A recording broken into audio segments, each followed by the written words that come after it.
بسم اللہ الرحمن الرحیم. پیارے طلباء السلام علیکم. آج ہم سلیس اردو 11ویں جماعت کا دوسرا سبق نبی اکرم صلی اللہ علیہ وسلم کی ہجرت کے متعلق پڑھیں گے. اور یہ سبق جو ہے علامہ سید سلمان ندوی کا لکھا ہوا ہے. علامہ سید سلمان ندوی کی شخصیت کے متعدد پہلو ہیں. آپ بیک وقت ایک نامور مصنف، ایک معروف عالم دین، مورخ، ایک بلند پایہ کے محقق اور مقبول ترین شاعر بھی تھے. اس کے ساتھ ساتھ آپ نے صحافت سے بھی تعلق جوڑا. سید سلمان ندوی کی پیدائش بہار کے ایک چھوٹے سے گاؤں سے ہوئی. ابتدائی تعلیم گاؤں میں ہی حاصل کرنے کے بعد آپ نے اعظم گڑھ کا رخ کیا اور اس طرح آپ علامہ سید سلمان شبلی نعمانی جیسے منفرد اور بے مثال ادبی اور علمی شخصیت کے حامل فرد کی شاگردگی میں آ گئے. آپ نے دارالمعارفہ اور ندوۃ العلماء لکھنؤ سے طویل عرصے تک اس ادارے سے منسلک رہے اور اس کی ساکھ قائم رکھنے اور شہرت پھیلانے کا سبب بھی بنے. علامہ شبلی نعمانی کو سید سلمان ندوی کی علمی صلاحیتوں اور ان کی قابلیت پر اعتبار تھا.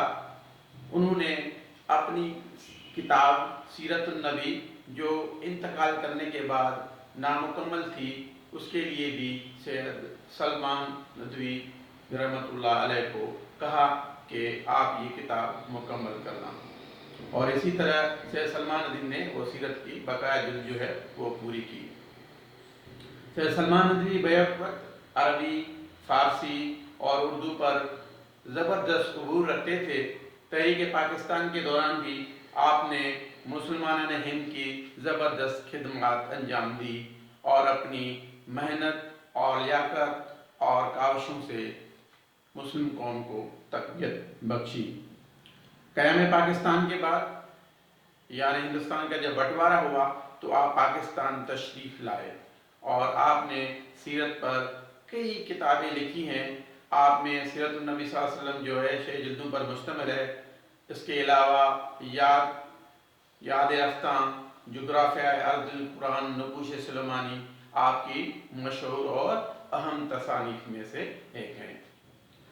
سید سلمان ندوی نے یہ ایک سبق جو ہے جو سلیس اردو کا دوسرا سبق ہے، پہلا نظم ہے جو حمد ہے، دوسرے سبق کے اندر یہ آپ کے کتاب رحمت عالم سے لیا گیا ہے.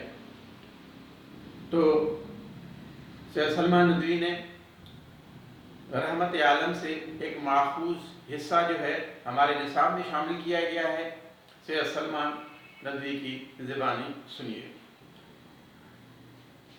اصل میں واقعہ یہ ہے کہ نبی کریم صلی اللہ علیہ وسلم نے جب دین کی تبلیغ شروع کی تو کفار مکہ جو تھے ان کو یہ بات جو ہے پسند نہیں آئی اور کچھ لوگ جو ہے دارہ اسلام میں داخل ہوتے گئے.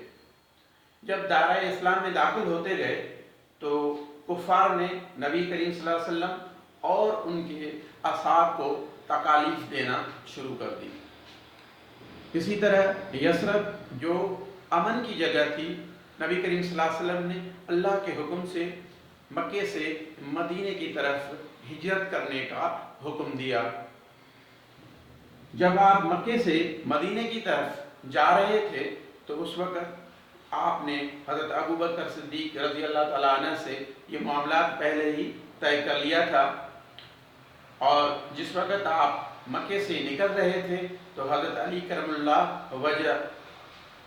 اللہ وجہ کو یہ فرمایا کہ ہم مکے سے مدینے ہجرت کر کے جا رہے ہیں، آپ میرے بستر پر آرام کرنا اور صبح ہوتے ہی جن جن کی امانتیں ہیں ان کو واپس لوٹا کے پھر آپ بھی جو ہے یثرب کی طرف یا مدینے کی طرف جو ہے چلے آنا.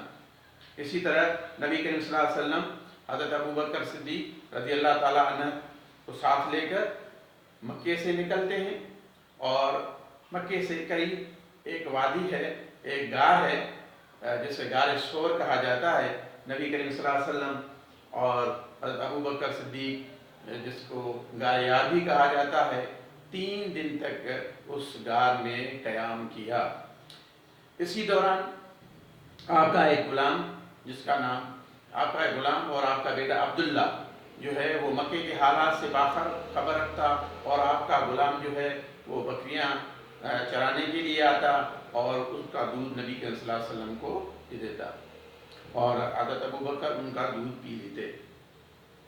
حضرت علی المرتضیٰ رضی اللہ تعالیٰ عنہ نبی کریم صلی اللہ علیہ وسلم کے بسترے پر سو گئے۔ کفار نے گھر کا گھیرا کیا ہوا تھا، اور جب صبح ہوئی تو جب انہوں نے یہ محاصرہ توڑا اور گھر میں داخل ہوئے تو کیا دیکھتے ہیں کہ نبی کریم صلی اللہ علیہ وسلم کی جگہ حضرت علی کرم اللہ وجہ سوئے ہوئے ہیں، اور اسی طرح حضرت علی کرم اللہ وجہ نے اپنی جان جوکھم میں ڈالی اور نبی کریم صلی اللہ علیہ وسلم کے بسترے پر آرام کیا۔ تاریخ کی کتابوں میں آتا ہے کہ حضرت علی کرم اللہ وجہ کہتے ہیں کہ اسی رات میں بہت ہی سکون کے ساتھ سویا، کیونکہ مجھے یہ یقین تھا کہ نبی کریم صلی اللہ علیہ وسلم نے کہا ہے کہ صبح جن کی امانتیں ان کو لوٹا دینا، یعنی اس رات مجھے یقین تھا کہ آج کی رات میں زندہ رہوں گا۔ یہ اتنا یقین اور اعتبار تھا اپنے نبی کے قول و فعل پر اور نبی کریم صلی اللہ علیہ وسلم کے فرمان پر۔ نبی کریم صلی اللہ علیہ وسلم اور حضرت ابو بکر صدیق اس غار ثور میں رہے۔ بہت سارا اس کے اندر واقعات آتے ہیں۔ سورۃ توبہ کی آیت نمبر 40 کے اندر قرآن پاک کے اندر یہ واقعہ جو ہے درج ہے۔ تو عین اس وقت جو ہے کفار نے ایک فیصلہ کیا تاکہ ہر ایک قبیلے سے ایک فرد جو ہے نعوذ باللہ نبی کریم صلی اللہ علیہ وسلم کو قتل کرنے کے لیے وہ جمع ہوئے تھے، اور جب ان کو یہ پتہ چلا کہ نبی کریم صلی اللہ علیہ وسلم یہاں سے نکل چکے ہیں تو آپ نے آپ صلی اللہ علیہ وسلم کا پیچھا کیا، تعاقب کیا، اور عین اس وقت بالکل غار ثور کے قریب آپ پہنچے، اور حضرت ابو بکر صدیق نے کہا کہ کہیں ہمارے پاؤں پر ان کی نظر نہ پڑ جائے، تو آقا صلی اللہ علیہ وسلم نے کہا کہ گھبراؤ نہیں، اللہ ہمارے ساتھ ہے۔ اور اسی طرح 3 دن قیام کرنے کے بعد نبی کریم صلی اللہ علیہ وآلہ وسلم وہاں سے چوتھے دن نکلتے ہیں۔ 1 دن اور 1 رات جو ہے وہ راستے میں گزر جاتی ہے، تو مکے والوں نے ایک اعلان کیا ہوا تھا کہ نعوذ باللہ جو نبی کریم صلی اللہ علیہ وسلم کو قتل کر دے گا ان کو 100 اونٹ انعام دیے جائیں گے۔ تو اس طرح سراقہ بن جشم عرب کا ایک جو ہے وہ نوجوان سپاہی تھا، وہ لالچ میں آیا اور نبی کریم صلی اللہ علیہ وسلم کے تعاقب میں پیچھے چلا گیا، اور عین اس وقت نبی کریم صلی اللہ علیہ وسلم اور حضرت ابو بکر صدیق ایک چٹان کے سائے میں وہاں آرام فرما رہے تھے کہ سراقہ بن جشم نے دیکھ لیا۔ جب سراقہ بن جشم نے دیکھ لیا تو اس نے اپنا گھوڑا دوڑایا، اور جیسے ہی اس نے گھوڑا دوڑایا اور آگے بڑھا تو اس نے عرب کے دستور کے حساب سے فال نکالی۔ فال کے اندر نہیں آیا، لیکن پھر انعام کی لالچ تھی، دوبارہ فال نکالی، نہیں آیا، اور جب اس نے تیسری بار فال نکالی نہیں آیا، لیکن انعام کی لالچ کی وجہ سے یہ سراقہ بن جشم آگے بڑھتا ہے اور اس کے گھوڑے کے پاؤں زمین میں دس جاتے ہیں، وہ گر جاتا ہے اور یہ سمجھتا ہے کہ یہ معاملہ کچھ اور ہے۔ اسی طرح نبی کریم صلی اللہ علیہ وسلم کے قدموں میں جا گرتا ہے اور رحم کی اپیل کرتا ہے، نبی کریم صلی اللہ علیہ وسلم نے ان کو معاف کر دیا۔ تو حضرت ابو بکر صدیق اور نبی کریم صلی اللہ علیہ وسلم اور چند صحابہ جو پہلے ہی مدینے کی طرف چلے گئے تھے، آپ بھی اس سفر میں جا رہے تھے۔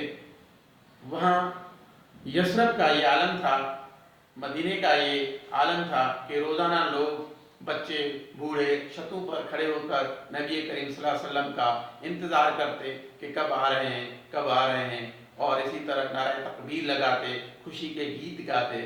لیکن ایک دن جو ہے ایک یہودی نے ان کو خوشخبری سنا دی کہ آپ جس کا انتظار کر رہے ہیں وہ جو ہے نبی کریم صلی اللہ علیہ وسلم کچھ تھوڑے سے قافلے کے ساتھ آپ کے ہاں آ رہا ہے۔ اسی طرح پورا جو مدینہ تھا وہ نعرہ تکبیر کے نعروں سے گونج اٹھا، اور تمام بچوں نے، تمام بوڑھوں نے خوشی کے گیت گائے اور نبی کریم صلی اللہ علیہ وسلم کا استقبال کیا۔ یہ ربیع الاول کی 8ویں تاریخ اور نبوت کا 13واں سال تھا۔ تو اس پوری کہانی کے اندر سید سلمان ندوی نے جو ہے پورے ہجرت کے واقعے کو ایک خوبصورت انداز میں بیان کیا ہے، اور ان تکالیف اور مصائب کو کہ کس طرح نبی کریم صلی اللہ علیہ وسلم نے وہ تکالیف دیکھی، وہ برداشت کی، اور کفار جو ہے آپ کی جان لینے کے لیے تھے کہ آپ کی جان لی جائے، لیکن رحمت عالم صلی اللہ علیہ وسلم نے ان کی صداقت کی، ان کی سچائی کی یہ مثال ہے کہ جب آپ گھر سے جا رہے ہیں پھر بھی حضرت علی کرم اللہ وجہ کو یہ ہدایت فرماتے ہیں کہ آپ جو سامان گھر کے اندر جو سامان ہے جو کفار کا ہے، یہ ان کی امانتیں ہیں، ان کو واپس کر دیں۔ تو اسی طرح یہ معراج کا جو واقعہ ہے سید سلمان ندوی نے ایک بہترین انداز میں یہاں پیش کیا ہے۔ طلبہ جو ہیں اس سبق کا خلاصہ یہ جو میں نے آپ کو بتایا یہ پورا ایک خلاصہ ہے، جو کبھی امتحان کے اندر آ جاتا ہے کہ اس سبق کا خلاصہ پیش کریں، تو میں نے سید سلمان ندوی کے متعلق بھی آپ کو بتایا، اور اس کے علاوہ ہجرت کے واقعے کو بھی جو سید سلمان ندوی نے لکھا ہے اس کو بتانے کی کوشش کی ہے۔ اس کے اندر کچھ الفاظ آتے ہیں کہ ان کی معنی لکھے، پیچھے میں نے بورڈ پہ لکھے ہوئے ہیں۔ پہلا لفظ جو ہے مہاجر ہے۔ مہاجر اس کو کہتے ہیں جو اللہ کی راہ میں، یعنی اپنا وطن چھوڑ کر کسی دوسرے وطن میں جائے، اس کو مہاجر کہتے ہیں۔ اور اس کے ساتھ مہاجر کے ساتھ ایک لفظ انصار بھی آیا ہے، یعنی جو مکے سے لوگ ہجرت کر کے مدینے کی طرف آئے وہ مہاجر کہلاتے ہیں، اور جن کی مہاجر کی مدد کی وہ انصار کہلاتے ہیں۔ انصار کی معنی، انصار ناصر کی جمع ہے جس کی معنی ہے مدد کرنا، تو مہاجروں کی جن لوگوں نے مدد کی وہ ناصر کہلاتے ہیں۔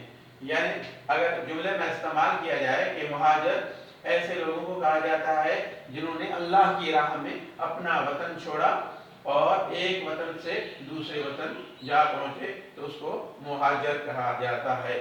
اس طرح دوسرا لفظ ہے اطمینان۔ اطمینان کی معنی ہے سکون ہونا، تسلی ہونا۔ اگر اس کو جملے میں استعمال کیا جائے تو آتا ہے کہ نماز پڑھنے سے دلی سکون اور اطمینان حاصل ہوتا ہے، اچھے کام کرنے سے اطمینان حاصل ہوتا ہے۔ تو اس طرح کے بے شمار جملے آپ بنا سکتے ہیں۔ اشتہار کی معنی ہے مشہور کرنا، بات پھیلانا یا مشہور کرنا۔ آج کل اخبارات کے اندر بے شمار اشتہارات آتے ہیں، چھوٹی بڑی نوکری کے لیے آج کل اشتہارات دیے جاتے ہیں یا اشتہار آتے ہیں۔ ترکش تیر رکھنے کا تھیلا، پرانے زمانے کے اندر جو ہے وہ تیر اور تلوار یا تیگ کا یا شمشیر کا زیادہ استعمال ہوتا تھا، تو تیر کے رکھنے کی جگہ کو ترکش کہا جاتا ہے۔ فال جو ہے اس کے اندر عرب کے اندر دستور تھا کہ وہ مستقبل کا حال جانتے تھے۔ اس کا مقصد یہ ہے کہ فال کی معنی ہے مستقبل کا حال معلوم کرنا، یا شکن جو ہے اسے کہا جاتا ہے۔ تو اسلام کے اندر فال نکالنا جو ہے وہ گناہ ہے۔ انتظار کا عالم انتظار کی کیفیت ہے، انتظار کی کیفیت کو کہا جاتا ہے۔ اگر کوئی بوڑھا باپ اس کا بیٹا کہیں لندن یا کہیں اور ہو اور آ رہا ہو تو انتظار کا عالم اور بھی بڑھ جاتا ہے۔ دیش جو ہے وہ وطن یا ملک کو کہا جاتا ہے، یعنی دیش کو وطن بھی کہا جاتا ہے اور ملک بھی کہا جاتا ہے۔ تو اس کے اندر یہ چند الفاظ جو ہے اس کی معنی بھی میں نے معنی بھی لکھی ہے اور اس کو جملوں میں استعمال کرنے کی کوشش کی ہے۔ اسی طرح آپ اس سے بے شمار اور بھی جملے معنی بھی لکھ سکتے ہیں اور جملوں میں استعمال بھی کر سکتے ہیں۔ مشقی سوالات کے اندر آتا ہے کہ سب سے پہلا اگر سوال ہے جو آپ کے کورس میں یا امتحان میں آئے گا کہ ہجرت سے پہلے مدینے کا کیا نام تھا، تو ہجرت سے پہلے مدینے کا نام کیا تھا؟ یثرب تھا۔ مدینے کا پرانا نام یثرب ہے، اور نبی کریم صلی اللہ علیہ وسلم کے آنے کے بعد اس کا نام مدینۃ النبی یعنی نبی کا شہر کہلایا۔ تو یہ پہلا سوال، ہجرت سے پہلے مدینے کا نام یثرب تھا، یعنی نبی کریم صلی اللہ علیہ وسلم کے آنے کے بعد یہ مدینۃ النبی بن گیا، یعنی نبی کا شہر۔ دوسرا سوال ہے کہ ہجرت کے واقعے میں حضرت علی کرم اللہ وجہ نے کیا حصہ لیا، تو ہجرت کے واقعے کے اندر حضرت علی کرم اللہ وجہ نے یہ حصہ لیا کہ نبی کریم صلی اللہ علیہ وسلم جب مکے سے مدینے کی طرف ہجرت کر رہے تھے تو آپ نے حضرت علی کرم اللہ وجہ کو یہ ہدایت کی، یہ فرمایا کہ جن جن لوگوں کی امانتیں ہیں ان کو واپس کرنی ہے اور آپ میرے بستر پر آرام کرنا اور صبح ہوتے ہوئے جن جن کی امانتیں ان کو واپس لوٹا دینا۔ اور اسی طرح حضرت علی کرم اللہ وجہ نے یہ جو ہے نبی کریم صلی اللہ علیہ وسلم کے فرمان کو پورا کیا اور جن جن کی امانتیں ہیں ان کو لوٹا کر آپ بھی یثرب کی طرف، مدینے کی طرف روانہ ہوئے۔ غار ثور کا واقعہ بیان کریں، یہ تیسرا سوال ہے۔ غار ثور جو ہے مکے سے چند کلومیٹر کے فاصلے پر ہے اور یہ ایک غار کا نام ہے جہاں نبی کریم صلی اللہ علیہ وسلم حضرت ابوبکر صدیق رضی اللہ تعالیٰ عنہ کے ساتھ وہاں اسی غار میں ٹھہرے تھے، 3 دن اور 3 راتوں تک وہاں ٹھہرے تھے۔ اور اسی غار کے اندر حضرت عبداللہ جو حضرت ابوبکر صدیق کے بیٹے تھے اور آپ کا غلام جو ہے جو بکریاں چراتا تھا، آپ کے لیے وہ دودھ وغیرہ پلاتے اور مکے کے حالات سے باخبر کرتے تھے۔ اسی غار ثور کا واقعہ جو ہے سورۃ توبہ کی آیت نمبر 40 میں بھی درج ہے۔ سراقہ کون تھا، اس کا واقعہ بیان کریں تو سراقہ جو ہے مکے کا ایک خوبصورت سپاہی تھا، نوجوان سپاہی تھا۔ جب مکے کے کفار نے یہ اعلان کیا کہ نعوذ باللہ جو نبی کریم صلی اللہ علیہ وسلم کو قتل کرے گا اس کو 100 اونٹ انعام میں دیے جائیں گے، تو سراقہ بن جیشم جو ہے انعام کی لالچ میں وہاں نبی کریم صلی اللہ علیہ وسلم کا تعاقب کرتا ہے۔ اور عین اس وقت جب نبی کریم صلی اللہ علیہ وسلم ابوبکر کے ساتھ جو ہے جب غار ثور کے نکلنے کے بعد 1 دن اور 1 رات کا فاصلہ طے کر کے ایک چٹان کے قریب جا پہنچتے ہیں تو وہاں جو ہے وہاں یہ دیکھ لیتا ہے اور نبی کریم صلی اللہ علیہ وسلم کو نعوذ باللہ قتل کرنے کے ارادے سے آگے بڑھتا ہے تو سراقہ بن جیشم کا گھوڑا جو ہے گر جاتا ہے۔ عرب کے دستور کے مطابق سراقہ جو ہے وہ فال نکالتا ہے جس میں نہیں آتا، لیکن انعام کی لالچ کی وجہ سے یہ دوبارہ آگے بڑھتا ہے اور اس کے بعد اس کے گھوڑے کے پاؤں زمین میں دھس جاتے ہیں۔ اسی طرح جو ہے وہ معافی طلب کرتا ہے اور نبی کریم صلی اللہ علیہ وسلم نے ان کو معاف کر دیا۔ تو یہ ہجرت کے واقعے کے اندر یہ سوالات، جوابات اور جو سبق کا خلاصہ تھا میں نے آپ کے آگے پیش کیا۔ انشاءاللہ تعالیٰ آپ اس کو غور و خوض کے ساتھ سنیں گے تو آپ کو امتحان کے اندر کوئی دقت نہیں ہوگی۔ مہربانی، انشاءاللہ تعالیٰ کل پھر کسی اور سبق کے ساتھ آپ کے خدمت میں حاضر ہوں گا۔ اجازت دیجیے، اللہ حافظ۔